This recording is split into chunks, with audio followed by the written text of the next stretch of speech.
ചങ്ങായിമാരെ നമസ്കാരമുണ്ട്. എല്ലാവർക്കും സുഖമല്ലേ? എല്ലാവർക്കും സുഖമാണെന്ന് വിശ്വസിക്കുന്നു. ഇന്ന് ഞാൻ വന്നിരിക്കുന്നത് ഒരു ജാപ്പാനീസ് സോംബി സിനിമയുമായിട്ടാണ്. Zom 100 the bucket list of the dead എന്നാണ് ഈ സിനിമയുടെ പേര്. ഒരു ജാപ്പാനീസ് സീരീസ് ബേസ് ചെയ്തിട്ട് എടുത്തൊരു സിനിമയാണ്. കുറേ കോമഡിയും കുറച്ച് സസ്പെൻസും ഒക്കെ ആയിട്ടുള്ള ഒരു നല്ല സോംബി സിനിമ. അപ്പോൾ ഈ സിനിമയുടെ കഥ നമുക്ക് കേൾക്കാം.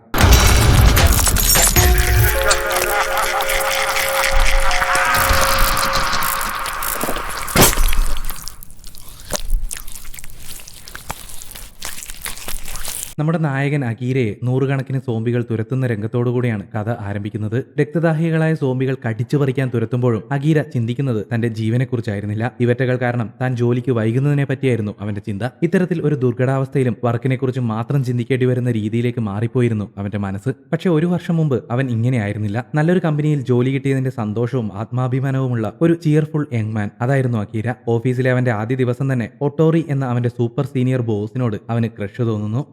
ജോലി ചെയ്യാൻ നല്ല അന്തരീക്ഷം, നല്ല സഹപ്രവർത്തകർ, സൈറ്റ് അടിക്കാൻ അക്ക, എല്ലാം കൊണ്ടും അകീര ഹാപ്പി. അന്ന് വൈകിട്ട് അക്കീരയ്ക്ക് സഹപ്രവർത്തകർ വെൽക്കം പാർട്ടി നൽകുന്നു. നന്നായി എൻജോയ് ചെയ്ത ശേഷം ഓക്കെ ഗൈസ്, അപ്പൊ ശരി നമുക്ക് നാളെ കാണാമെന്ന് പറഞ്ഞ് അക്കീര അവരോട് ബൈ പറഞ്ഞ് ഇറങ്ങാൻ തുടങ്ങിയതും ടീം ലീഡറായ കൊസൂഗി അക്കീരയ്ക്ക് നൈറ്റ് ഡ്യൂട്ടി നൽകുന്നു. പോന്നവനും വരുന്നവനും തുപ്പിയനും ദൂറിയനും വരെ അക്കീരയ്ക്ക് ഓരോ പണി കൊടുത്തുകൊണ്ടേയിരുന്നു. 2 ദിവസത്തോളം വീട്ടിൽ പോകാൻ പറ്റാതെ പണിയോട് പണി. ചിരിച്ചോണ്ട് ഓഫീസിൽ പോയവൻ തുറക്കാൻ പോലും പറ്റാതെ വീട്ടിലേക്ക് വന്ന് കട്ടിൽ കണ്ടതും വീണുറങ്ങുന്നു. അടുത്ത ദിവസം സൂര്യൻ ഉദിച്ചതും ഇത് തന്നെ അവസ്ഥ. പോകുന്നു, പണിയെടുക്കുന്നു, കഴിക്കുന്നു, വരുന്നു, ഉറങ്ങുന്നു. പോകുന്നു, പണിയെടുക്കുന്നു, കഴിക്കുന്നു, വരുന്നു, ഉറങ്ങുന്നു. പോകുന്നു, പണിയെടുക്കുന്നു, കഴിക്കുന്നു, വരുന്നു, ഉറങ്ങുന്നു. പോകുന്നു, പണിയെടുക്കുന്നു, കഴിക്കുന്നു, വരുന്നു, ഉറങ്ങുന്നു. പോകുന്നു, പണിയെടുക്കുന്നു, കഴിക്കുന്നു, വരുന്നു, ഉറങ്ങുന്നു. റിപ്പീറ്റ്. ഇത് തന്നെ അവസ്ഥ. മാസങ്ങളോളം ഇത് തന്നെ തുടർന്നു. ചില ദിവസങ്ങളിൽ ജോലി കൂടുതലായതിനാൽ വീട്ടിലേക്ക് പോകാൻ പോലും കഴിയാതെ കുളിക്കുന്നതും കഴിക്കുന്നതും സകലമാന കാര്യങ്ങളും ഓഫീസിൽ തന്നെ ചെയ്യേണ്ടി വരുന്നു. ആ പാവത്തിന് കാലിന് എഞ്ചിൻ പിടിപ്പിച്ച പോലെ ഓഫീസിലുള്ളവർ ഓടിക്കൊണ്ടേയിരിക്കുകയാണ്. അതിന്റെ ഇടയ്ക്ക് സിറോക്സ് എടുക്ക്, മെയിലയക്ക്, പ്രസന്റേഷൻ ഉണ്ടാക്കുക, അത് ചെയ്യ് ഇത് ചെയ്യെന്നും പറഞ്ഞ് മിക്സിയിലിട്ട തേങ്ങ പോലെ അകിരയുടെ ജീവിതം കുഴഞ്ഞു മറിഞ്ഞു. പക്ഷെ ആ ജോലി റിസൈൻ ചെയ്യാനുള്ള ധൈര്യമില്ലാത്തത് കൊണ്ട് തന്നെ അവൻ അത് തുടരുന്നു. പാവം തിരിച്ചോണ്ട് വന്ന മൂഞ്ചിയായിരുന്നു. ഇപ്പൊ മൂഞ്ചി അവസ്ഥയിൽ അവന്റെ മൂഞ്ചിയിലെ ചിരി പോലും കാണാനില്ല.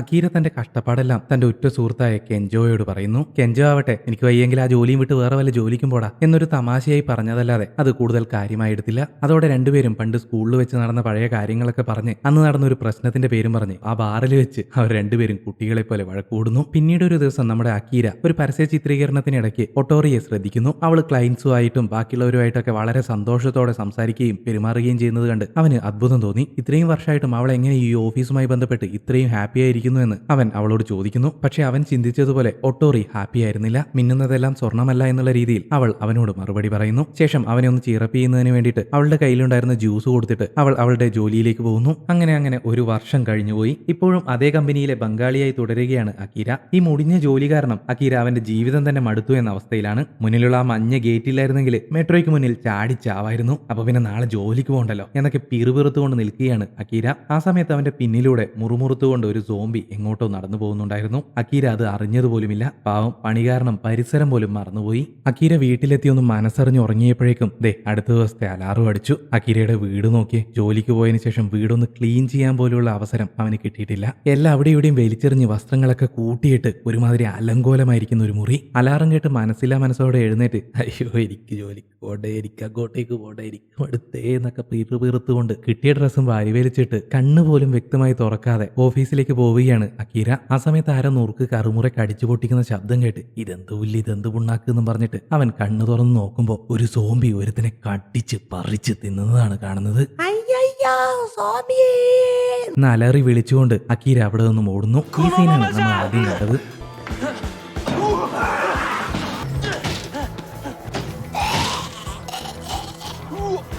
ആ സോംബികളുടെ കയ്യിൽ നിന്നും രക്ഷപ്പെട്ട് അക്കീര ലോക്ക് ചെയ്തിരിക്കുന്ന ഒരു ഗേറ്റ് ചാടി അപ്പുറത്ത് കിടക്കുന്നു. ഭാഗ്യം തന്നെ ആ സോംബികൾക്കൊന്നും ഗേറ്റ് ചാടിക്കടന്ന് വരാൻ പറ്റുന്നുണ്ടായിരുന്നില്ല. ഒരു നിമിഷം ആ അന്താളിപ്പൊന്ന് മാറ്റിയിട്ട് അക്കീര ചുറ്റും നോക്കുന്നു. ആ നഗരം മുഴുവൻ പുക നിറഞ്ഞിരിക്കുകയാണ്. എവിടെ നോക്കിയാലും പുക. ഫ്ളാറ്റുകളിലെല്ലാം സോംബികൾ നിറഞ്ഞിരിക്കുന്നു. ഒരു വിമാനത്തിന് പോലും തീ പിടിച്ച് നിയന്ത്രണം വിട്ട് അത് താഴേക്ക് പതിക്കുന്നു. ആ വിമാനത്തിലും സോംബികളായിരിക്കാം. ഇതെല്ലാം കണ്ട് അമ്പരന്ന് പോയ അക്കീര എന്തോ ചിന്തിച്ചു നിൽക്കുകയാണ്. ഈ നഗരം മുഴുവൻ സോംബികളായി നിറഞ്ഞിരിക്കുകയാണ്. അതായത് ഇന്നെന്റെ ഓഫീസ് ഉണ്ടാവില്ല, എനിക്ക് ഓഫീസിൽ പോണ്ട, എനിക്ക് ഓഫീസിൽ പോണ്ട എന്ന് അവൻ ആർത്ത് വിളിക്കുന്നു. ഒന്ന് ആലോചിച്ച് നോക്കിയേ, അവൻ അത്രമാത്രം ഓഫീസും ജോലിയും വെറുത്തുപോയിരിക്കുന്നു. അവിടെ സോംബി അറ്റാക്ക് നടന്നിട്ട് അത് 1ാമത്തെ ദിവസമാണ്. ജോലിക്ക് പോണ്ട എന്നുള്ള സന്തോഷത്തിൽ റിലാക്സ് ആയിട്ട് അക്കീര ആകാശം നോക്കി കിടക്കുകയാണ്. ഈ ആകാശം എന്ത് ഭംഗിയാണ്, ഇത്രയും മനോഹരമായ ഒരു ലോകമുണ്ടായിട്ട് ഇത്രയും നാള് അതെനിക്ക് മനസ്സിലായില്ലല്ലോ എന്നൊക്കെ ആത്മഗതം പറഞ്ഞുകൊണ്ട് അവനിങ്ങനെ കിടക്കുകയാണ്. പിന്നിലാണെങ്കിൽ ഒരു കൂട്ടം സോംബികൾ അവനെ കട്ടിച്ച് പറിക്കാനായി അലറിക്കൊണ്ട് നിൽക്കുകയാണ്. പക്ഷെ അതൊന്നും നമ്മുടെ അക്കീര ശ്രദ്ധിക്കുന്നത് പോലുമില്ല. ഒരു വർഷമായി എനിക്കൊരു ലീവ് കിട്ടിയിട്ട് ഇന്ന് എനിക്ക് ഓഫീസിൽ പോണ്ട, ഞാൻ ഇന്നത് ആഘോഷിക്കും എന്ന് ആർത്ത് വിളിച്ചുകൊണ്ട് അവൻ ആ സോംബികൾക്ക് മുന്നിലൂടെ ഡാൻസ് കളിക്കുന്നു. നന്നായി ക്ഷീണിച്ചതല്ലേ, അതുകൊണ്ട് ദാഹം തോന്നിയപ്പോൾ അവൻ കയ്യിലുണ്ടായിരുന്ന ജ്യൂസ് എടുത്ത് കുടിക്കുന്നു. അപ്പോഴാണ് അത് ഒട്ടോറി കൊടുത്തതാണെന്ന് അവൻ ഓർമ്മ വരുന്നത്. അതോടെ അവൾക്ക് എന്തെങ്കിലും സംഭവിച്ചിരിക്കുമോ എന്ന് അവന് പേടി തോന്നുന്നു. ഉടൻ തന്നെ അവൻ മൊബൈൽ എടുത്ത് അവൾക്ക് മെസ്സേജ് അയക്കുന്നു. നോക്കിയപ്പോൾ അവന് ഒട്ടോറിയുടെ റിപ്ലൈയും ലഭിക്കുന്നു. അവൾ ഇപ്പോഴുള്ള ലൊക്കേഷൻ ഒട്ടോറി അവൻ അയച്ചിരിക്കുകയാണ്. ആ മെസ്സേജ് കിട്ടിയതും അവന് വളരെയധികം സന്തോഷമായി. ഉടനെ തന്നെ ഒട്ടോമിയുടെ അടുത്തേക്ക് പോവാൻ അവൻ തീരുമാനിക്കുന്നു. ആ സീൻ കട്ട് ചെയ്ത് ആ അപ്പാർട്ട്മെന്റിലുള്ള ഒരു ഭാര്യയെയും ഭർത്താവിനെയും കാണിക്കുന്നു. ഭാര്യ ഗർഭിണിയാണ്. എല്ലായിടത്തും സോംബികൾ നിറഞ്ഞിരിക്കുകയാണ്. ഭക്ഷണ സാധനങ്ങളും തീർന്നു. ഇനി എന്ത് ചെയ്യുമെന്ന് വിഷമിച്ചിരിക്കുകയാണ് അവർ. ആ സമയത്ത് നമ്മുടെ അക്കീര പൈപ്പ് വഴി ഊർന്ന് താഴേക്ക് ഇറങ്ങി വരുന്നു. ഇവരുടെ സംസാരം കേട്ട അവൻ, ഹായ് ഗായ്സ്, നിങ്ങൾ ബേജാറാവല്ലേ, തിന്നാനുള്ളതൊക്കെ ഞാൻ വരുമ്പോൾ കൊണ്ടുവരാമെന്ന് പറഞ്ഞ് അവൻ അവരെ സമാധാനിപ്പിക്കുന്നു. ശേഷം അവൻ താഴേക്ക് ഊർന്നിറങ്ങുന്നു. അവർ രണ്ടുപേരും ബാൽക്കണിയിൽ നിന്ന് അക്കീര പോകുന്നത് അന്തം വിട്ട് നോക്കി നിൽക്കുന്നു. താഴെ എത്തിയ അക്കീര ചെവിയിൽ എയർപോഡും കുത്തി പാട്ടും കേട്ട് സൈക്കിൾ ചവിട്ടി ജോളി അടിച്ച് ഒട്ടോറിയെ കാണാനായി പോവുകയാണ്.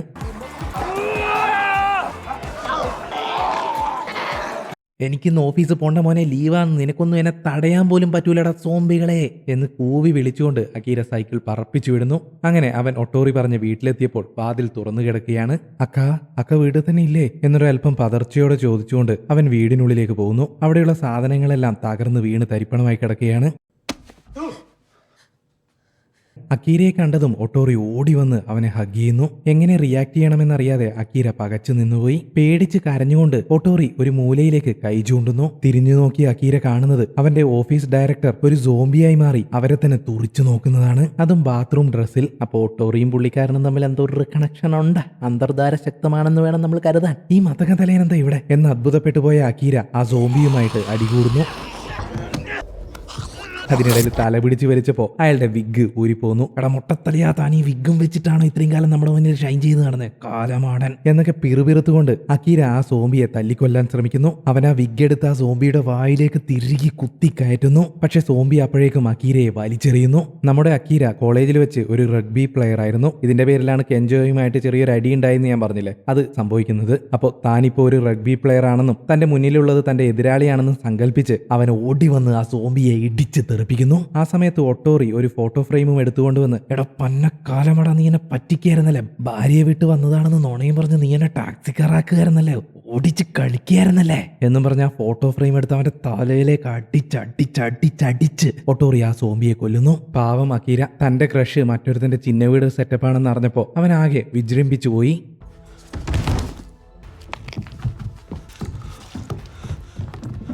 അവൾക്ക് ഡയറക്ടർ സോംബിയുടെ കടിയേറ്റിരുന്നു.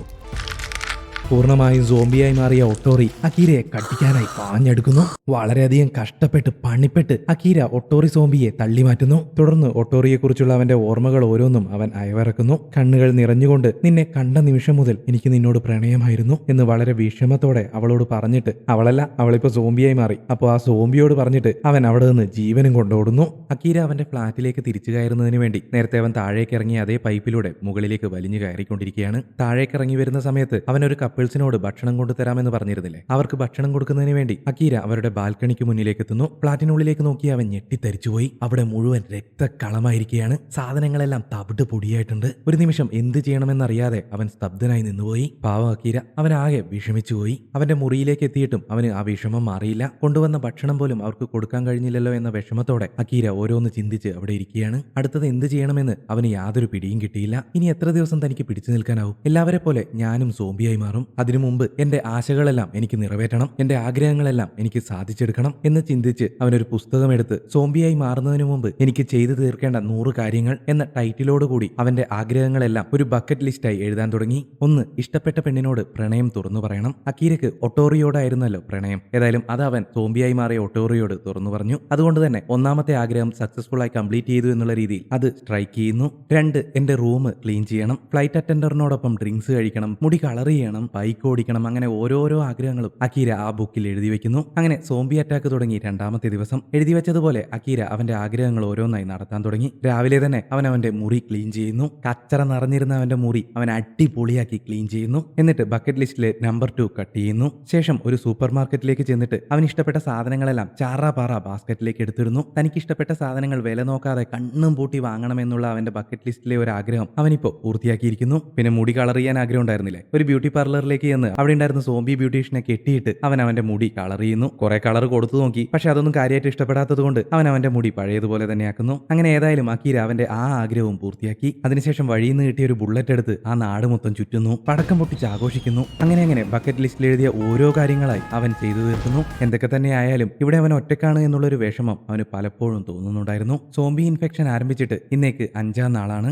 അക്കീര ആ സോംബികൾക്ക് മുമ്പിൽ തന്നെ ഒരു ടെന്റും കൊടയൊക്കെ സെറ്റ് ചെയ്ത് അവിടെ വെച്ച് തന്നെ അവൻ ഭക്ഷണം പാകം ചെയ്യുന്നു. അത് കഴിക്കാൻ നോക്കിയപ്പോഴാണ് ഉപ്പ് തീർന്ന കാര്യം അവന് മനസ്സിലായത്. ഞാൻ കുക്ക് ചെയ്ത ഇത്ര അടിപൊളിയായിട്ടുള്ള ഫുഡ് ഉപ്പില്ലാതെ കഴിക്കാനോ? നോ, നെവർ എന്നും പറഞ്ഞ് അവൻ വീണ്ടും സൂപ്പർ മാർക്കറ്റിലേക്ക് പോകുന്നു. അവിടെ ചെന്ന് ഉപ്പും സോസും ബാക്കി വേണ്ട സാധനങ്ങളൊക്കെ എടുത്ത് പുറപ്പെടാൻ നോക്കുമ്പോഴാണ് ഷോപ്പിനുള്ളിൽ നിന്നും എന്തോ ശബ്ദം കേൾക്കുന്നത്. അതെന്താണെന്നറിയാൻ അവൻ ആ ശബ്ദം കേട്ട ഭാഗത്തേക്ക് പതിയെ പേടിയോടെ ചെല്ലുന്നു.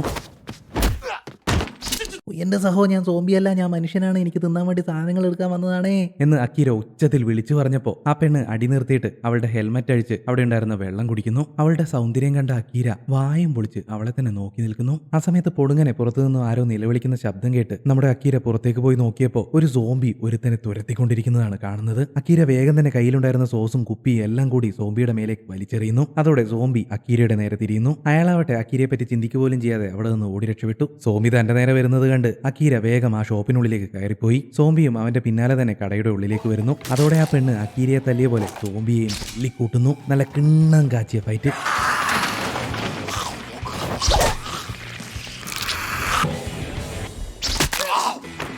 ഈ ഫൈറ്റർ പെണ്ണിന്റെ പേര് ഷിസൂക്ക എന്നാണ് കേട്ടോ. പുള്ളിക്കാരിയാണ് നമ്മുടെ നായിക. ഷിസൂക്കയുടെ ഫൈറ്റ് കണ്ട് നമ്മുടെ അക്കീര അന്തം വിട്ട് നിന്നുപോയി. അപ്പോഴേക്കും ദേ വരുന്നു അടുത്ത സോംബി. ഷിസൂക്ക ഉടൻ തന്നെ കയ്യിലുണ്ടായിരുന്ന ഒരു ബസർ എടുത്ത് ഓൺ ചെയ്യുന്നു. അതിനുള്ളിൽ നിന്നും പറഞ്ഞിട്ടുള്ള സൗണ്ട് വന്നപ്പോൾ സോംബി അത് മാത്രം ശ്രദ്ധിക്കാൻ തുടങ്ങി. അതായത് ശരിക്കും ഈ സോംബികൾക്കൊന്നും കണ്ണ് കാണില്ല, ശബ്ദം അട്രാക്ട് ചെയ്താണ് അവർ മനുഷ്യനടുത്തേക്ക് വരുന്നത് കേട്ടോ. സോംബി സിനിമകൾ ഒരുപാട് കണ്ടിട്ടുള്ള നിങ്ങൾക്ക് ഇത് അറിയായിരിക്കും, പക്ഷേ നമ്മുടെ അക്കീരയ്ക്ക് അത് അറിയില്ലായിരുന്നു. ഇപ്പോഴാണ് അവന് കാര്യം മനസ്സിലായത്. ഷിസൂക്ക ആ ബസർ ദൂരേക്ക് വലിച്ചെറിയുന്നു. അതോടെ സോംബി ആ ശബ്ദം അട്രാക്ട് ചെയ്ത് ബസറിന്റെ അടുത്തേക്ക് പോയി. ഷിസൂക്ക വേഗം തന്നെ സാധനങ്ങളെല്ലാം എടുത്ത് സൂപ്പർ മാർക്കറ്റിന് വെളിയിലേക്ക് വരുന്നു. ഉഫ്, എന്റെ പൊന്നോ, നീ പൊളിയാട്ടോ, കാലക്കി തകർത്തു തിമിർത്തു എന്നൊക്കെ പറഞ്ഞിട്ട് നമ്മുടെ അക്കീര അവളുടെ പിന്നാലെ പോകുന്നു. സൈക്കിളിൽ അവിടെ നിന്ന് പോകാനൊരുങ്ങിയ ഷിസൂക്കയോട് എന്നെ രക്ഷിച്ചതിന് നന്ദി, ഞാനൊരു ഹോം ക്യാമ്പിംഗ് നടത്തിക്കൊണ്ടിരിക്കുകയാണ്, നിനക്കും വേണമെങ്കിൽ എന്നോടൊപ്പം ചേരാം എന്ന് അവളെ ക്ഷണിക്കുന്നു. ഞാൻ നിന്നെ രക്ഷിച്ചൊന്നുമല്ല, ഞാൻ എന്റെ ജീവൻ നിലനിർത്തിയാണ്. പിന്നെ ഓരോന്നും പറഞ്ഞ് എന്റെ അടുത്തേക്ക് കൂടാൻ വരണ്ട, വല്ലവനെ സഹായിക്കാൻ വേണ്ടിയിട്ടാണെന്ന് പറഞ്ഞിട്ട് വേലി കിടക്കുന്ന പാമ്പിനെ എടുത്ത് കോത്താഴത്ത് വെക്കുന്നവനാണ് നീ. അത് ഞാൻ നേരിട്ട് കണ്ടതാണ്. അതുകൊണ്ട് നിന്നോടൊപ്പം കൂടാൻ എനിക്ക് യാതൊരു താല്പര്യവുമില്ല. നിന്റെ ആ ഓഞ്ഞ സ്വഭാവം നിന്നെ വലിയ വലിയ അപകടങ്ങളിൽ പെടുത്തും എന്ന് അവനോട് ദേഷ്യപ്പെട്ടിട്ട് ഷിസൂക്ക അവിടെ നിന്ന് പോകുന്നു. അക്കീരയും അവിടെ നിന്ന് വീട്ടിലേക്ക് മടങ്ങി വരുന്നു. അവൻ ഓരോന്നിങ്ങനെ ആലോചിച്ച് വിഷമിച്ചിരിക്കുമ്പോഴാണ് ഉറ്റ സുഹൃത്തായ കെഞ്ചോയെ കുറിച്ച് ഓർമ്മ വരുന്നത്. കഴിഞ്ഞ ദിവസം കെഞ്ചോയുമായിട്ട് വീണ്ടും അടികൂടിയതൊക്കെ അവൻ ഓർക്കുന്നു. ഉടനെ തന്നെ അവൻ അവന്റെ ബുക്ക് എടുത്ത് ബക്കറ്റ് ലിസ്റ്റിലെ അടുത്ത പോയിന്റായിട്ട് സുഹൃത്തായ കെഞ്ചോയോട് ക്ഷമ ചോദിക്കണമെന്ന് എഴുതുന്നു. എന്നിട്ട് അവൻ കെഞ്ചോയെ ഫോൺ വിളിക്കുന്നു. ആ സമയത്ത് കെഞ്ചോ ഒരു ഹോട്ടൽ മുറിയിൽ കുടുങ്ങിയിരിക്കുകയാണ്. അവിടെ നിന്ന് എങ്ങനെയെങ്കിലും രക്ഷപ്പെടാൻ ശ്രമിക്കുന്നതിനിടയിലാണ് അക്കീരയുടെ കോൾ വരുന്നത്. എന്റെ പൊന്നുമോനെ, നിനക്കെന്താ വേണ്ടത്? ഈ സമയത്തൊക്കെയാണോ അവിടെ പേടിപ്പിക്കുന്നത്? ഇപ്പൊ ആ സോംബികളെല്ലാം കൂടി എന്നെ കടിച്ചു കീറിയനെ എന്നൊരൽപ്പം അരഗന്റായിട്ടാണ് കെഞ്ചോ സംസാരിച്ചത്. ഡാ, നീ പേടിക്കാതിരിക്കെ, എനിക്ക് നിന്നെ കാണണം, നീ എവിടെയുള്ളത്? ഞാൻ അങ്ങോട്ടേക്ക് വന്നോളാം എന്ന് അക്കീര അവനോട് പറയുന്നു. അത് കേട്ടതും കെഞ്ചോയ്ക്ക് എന്തെന്നില്ലാത്ത സന്തോഷം തോന്നുന്നു. എടാ, നീ എവിടെയാ എന്ന് അക്കീര വീണ്ടും അവനോട് ചോദിക്കുന്നു. ഞാനൊരു ലവ് ഹോട്ടലിലാണ്. അത് കേട്ട അക്കീര അന്തം വിട്ടുപോയി. എന്താ സംഭവം എന്ന് വെച്ച് കഴിഞ്ഞാലേ, പുള്ളിക്കാരൻ ഒരു പെണ്ണിനെ വെടിവെക്കാൻ പോയത്. അവിടെ വെച്ച് ആ പെണ്ണ് തന്നെ സോംബിയായി മാറി. ഇപ്പൊ കഷ്ടപ്പെട്ട് അതിനെ പിടിച്ച് കെട്ടിയിട്ടിട്ടാണ് നമ്മുടെ കെഞ്ചോ അവിടെ ഇരിക്കുന്നത്. അങ്ങനെ അക്കീര തന്റെ സ്പോർട്സ് ഡ്രസ്സ് ഇട്ട് നേരത്തെ അടിച്ചുകൊണ്ട് വന്ന സ്പോർട്സ് ബൈക്കിൽ കെഞ്ചോയെ രക്ഷിക്കുന്നതിന് വേണ്ടി പുറപ്പെടുന്നു. പോകുന്ന വഴിനീളെ സോംബികൾ നിറഞ്ഞിരുന്നു. അക്കീരയെ ആക്രമിക്കുന്നതിന് വേണ്ടി അവറ്റകൾ അവന് മുകളിലേക്ക് ചാടി വീണു. പക്ഷെ അവൻ വണ്ടി വെട്ടിച്ച് വളരെ സാഹസികമായി അവയിൽ നിന്ന് രക്ഷപ്പെടുന്നു.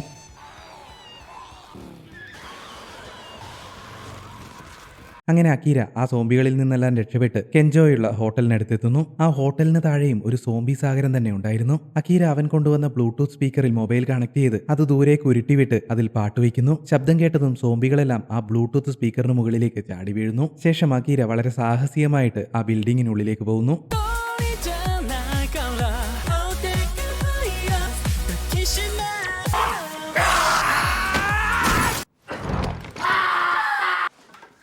കൂട്ടുകാരനെ കണ്ടതോടെ രണ്ടുപേർക്കും സന്തോഷമാവുന്നു. അക്കീര ഉടനെ തന്നെ കെഞ്ചോയോട് ക്ഷമ ചോദിക്കുന്നു. എന്താണ് കാര്യമെന്ന് വെച്ചാൽ കോളേജിൽ വെച്ച് രണ്ടുപേരും റഗ്ബി പ്ലെയർ ആയിരുന്നു എന്ന് പറഞ്ഞിരുന്നല്ലോ. അപ്പോൾ ഒരു മത്സരത്തിൽ നമ്മുടെ കെഞ്ചോ എന്തോ പേടി കാരണം ബോൾ പാസ് ചെയ്യാൻ വിട്ടുപോയി. അതുകൊണ്ടാണ് അവരുടെ ടീം തോറ്റത്. അതിന്റെ പേരിൽ അക്കീര അവനോട് വളരെയധികം ദേഷ്യപ്പെട്ടിരുന്നു. അന്ന് താൻ അങ്ങനെയൊന്നും സംസാരിക്കാൻ പാടില്ലായിരുന്നു എന്ന് പറഞ്ഞുകൊണ്ടാണ് അക്കീര കെഞ്ചോയോട് ക്ഷമ ചോദിക്കുന്നത്. കെഞ്ചോ ആവട്ടെ എന്ത് മറുപടി പറയണമെന്നറിയാതെ അന്തം വിട്ട് നിൽക്കുകയാണ്. ആ സമയത്ത് അവിടേക്ക് കുറച്ച് സോംബികൾ വരുന്നു. അവറ്റകളെ കണ്ടതും കെഞ്ചോ ഒച്ചത്തിൽ നിലവിളിക്കാൻ തുടങ്ങി. എടാ കാല മിണ്ടാതിരിക്ക്, ഐറ്റിങ്ങൾ ശബ്ദം കേട്ടിട്ടാണ് വരുന്നത് എന്ന് ആംഗ്യം കാണിച്ചുകൊണ്ട് അക്കീര കെഞ്ചോയെയും കൂട്ടി ആ ബിൽഡിങ്ങിന്റെ റൂഫിലേക്ക് പോകുന്നു.